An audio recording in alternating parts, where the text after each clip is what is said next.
호세아서 2장 14절 자막을 참조해서 저와 여러분이 한 절씩 교독합니다.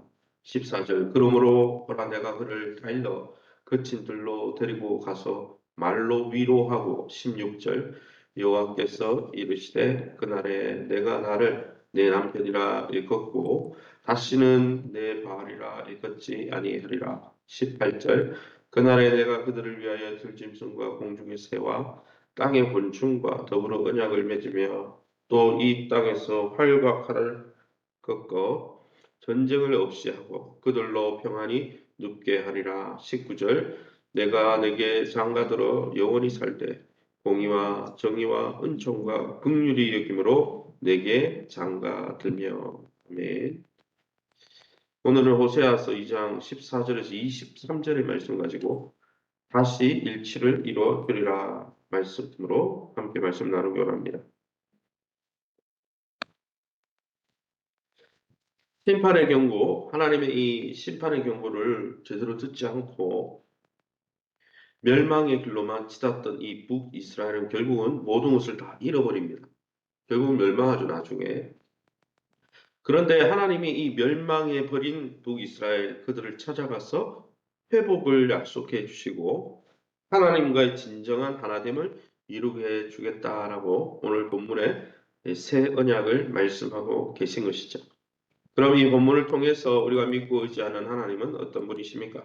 14절입니다. 그러므로 보라 내가 그를 타일러 거친 들로 데리고 가서 말로 위로하고 라고 말씀하고 있습니다. 14, 15절에 보면 하나님은 하나님을 잊어버리고 바알을 섬기며 우상 섬기며 따라간 자들을 잃어버리지 않고 잊어버리지 않고 끝까지 찾아가셔서 절망을 소망으로 바꿔주시는 분이다라고 말씀하고 있습니다. 15절에 나오는 예전의 개혁 한글판엔 15절에 계유하다라는 단어가 나오는데 이 계유하다라는 말은 달래다, 설득하다라는 뜻으로 마음이 변절한 아내를 달래는 남편처럼 하나님이 이스라엘을 정말 하나님을 떠난 북이스라엘을 설득하시는 모습을 보여주고 있습니다. 북이스라엘은 죄를 보면서 나중에 아시리아에게 멸망당해서 아수르의 포로로 잡혀갔지만 하나님은 포로된 땅, 거친 들이라는 표현은 포로된 땅에까지 찾아가셔서 다정한 말씀으로 위로해 주시고 소망을 주시겠다고 약속하는 것이죠. 그러게 사랑하는 성도 여러분, 때로는 우리의 삶을 거친 들로 몰아가셔서 훈련하기도 하시며 또 그곳에 거친 들, 고난 가운데 우리를 몰아가셔서 우리의 잘못된 부분을 지적하실 뿐 아니라 거기에 찾아오셔서 다정한 말씀으로 위로와 회복을 말씀하시는 하나님의 마음을 꼭 붙으시기를 예수 이름으로 축원합니다. 16절입니다. 여호와께서 이르시되 그날에 내가 나를 내 남편이라 일컫고 다시는 내 바알이라 일컫지 아니하리라. 북이스라엘이 바알의 이름을 치워버리고 하나님에 대한 참 신앙을 회복하도록 도와주시겠다 말씀하십니다. 하나님은 북이스라엘의 땅이 회복되고 그들의 경제가 회복되는 것도 중요하고 물론 그렇게 하시겠지만 더 중요한 것은 그들이 잃어버린 여호와 신앙, 하나님과의 관계를 회복시켜 주겠다는 것이죠. 이것은 예수 그리스도 안에서 그리스도의 새 언약으로 회복되는 것이죠.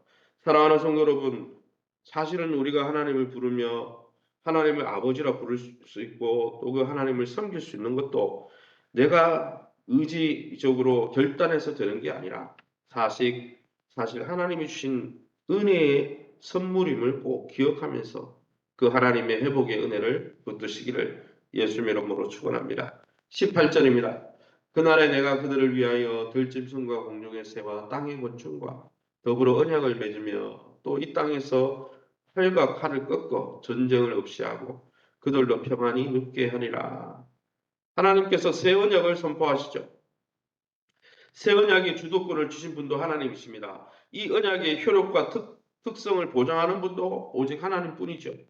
하나님이 자기 백성들과 진정한 일치를 회복하는 날에 이 언약, 새로운 언약은 그 언약의 범위가 어디까지냐? 우리만 회복되고 북이스라엘과 하나님의 언약 백성만 회복되는 게 아니고 언약 백성이 회복됨으로 모든 피조세계, 들짐승, 공중에서의 땅의 곤충, 그죠? 모든 피조세계와 전 우주적인 영역으로 확장되어서 온 우주 만물이 하나님과 화목하게 될 것이다.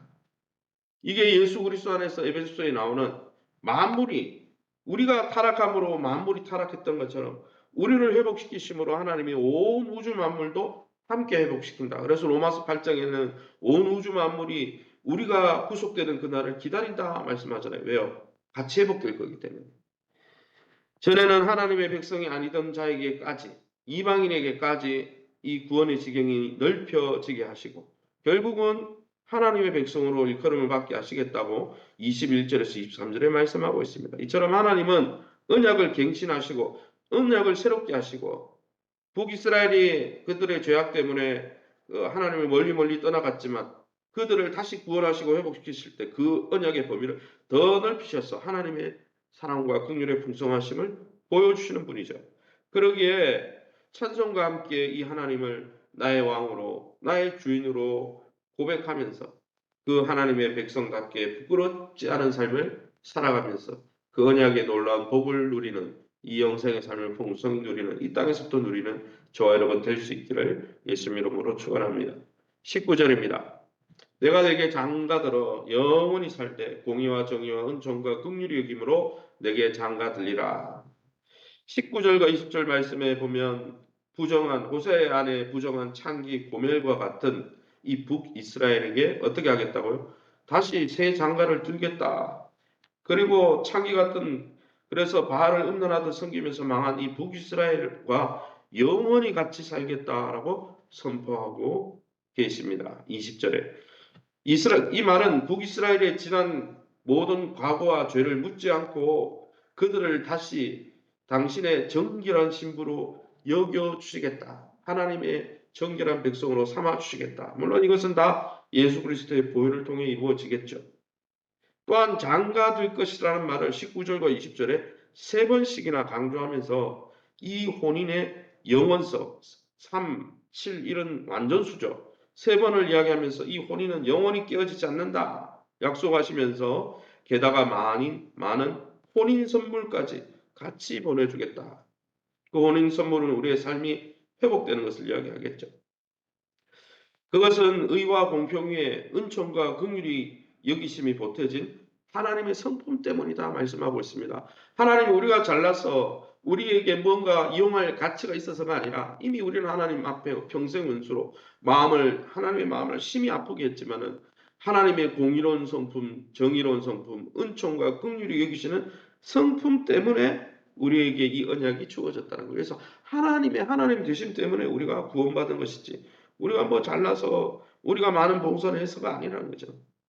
많은 허물과 죄에 빠진 우리를 깨끗하게 하셨어. 그리스도의 보혈로 깨끗하게 하셨어. 우리를 신부로 삼아주시고 부정한 우리 속에 성령을 부으시고 성령의 전으로 우리를 삼아주시고 성령 안에서 사랑과 희락과 화평과 오래 참음과 양성과 온유와 충성과 절제 하나님의 성품까지 부어주시고 하나님을 닮아가게 하시는 그 하나님의 놀라운 구원에 감사하면서 날마다 주의 백성답게 주의 신부답게 부끄러운 것이 없는 하나님의 말씀을 옳게 분별하며 부끄러울 것이 없는 일꾼으로 또 부끄러울 것이 없는 하나님의 자녀로 인정받는 모습으로 날마다 주님과 동행하시는 놀라운 저와 여러분의 삶이 되시기를 예수님 이름으로 축원합니다. 시간을 우리 합심해서 기도하기만 합니다.